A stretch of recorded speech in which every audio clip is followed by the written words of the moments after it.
অনেকদিন ধরেই মধ্যপ্রাচ্যের অন্যতম শক্তিশালী দেশ হিসেবে নিজেদের অবস্থান তুলে ধরে আসছে ইসরায়েল।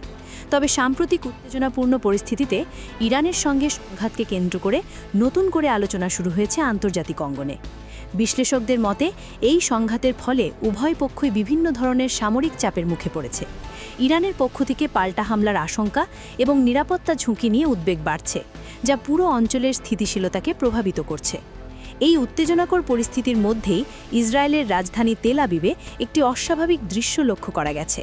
দিনের আলোতে হঠাৎ করেই আকাশ জুড়ে দেখা যায় অসংখ্য পাখির ঝাঁক, যা মুহূর্তের মধ্যে পুরো আকাশ ঢেকে ফেলে।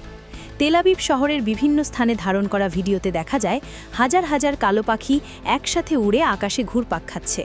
এই দৃশ্য সামাজিক যোগাযোগ মাধ্যমে দ্রুত ছড়িয়ে পড়ে এবং অনেকের মধ্যেই কৌতূহল ও বিস্ময় তৈরি করে। বিশেষজ্ঞদের মতে এমন ঘটনা প্রাকৃতিক কারণেও ঘটতে পারে।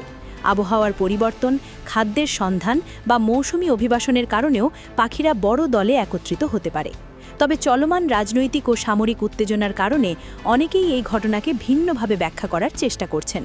কেউ কেউ এটিকে প্রতীকী বা অস্বাভাবিক সংকেত হিসেবে দেখলেও এর বৈজ্ঞানিক ব্যাখ্যাই বেশি গ্রহণযোগ্য বলে মনে করছেন বিশ্লেষকরা।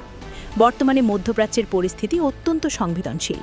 আন্তর্জাতিক মহল এই উত্তেজনা কমাতে কূটনৈতিক সমাধানের ওপর জোর দিচ্ছে, কারণ এই ধরনের সংঘাত শুধু সংশ্লিষ্ট দেশগুলোকেই নয়, বরং পুরো বিশ্বের শান্তি ও স্থিতিশীলতাকে প্রভাবিত করতে পারে। সবশেষে বলা যায়, এমন ঘটনাগুলো আমাদের মনে করিয়ে দেয় যে কোনো তথ্য বা দৃশ্য দেখেই সিদ্ধান্তে পৌঁছানোর আগে তার বাস্তব কারণ খুঁজে দেখা জরুরি।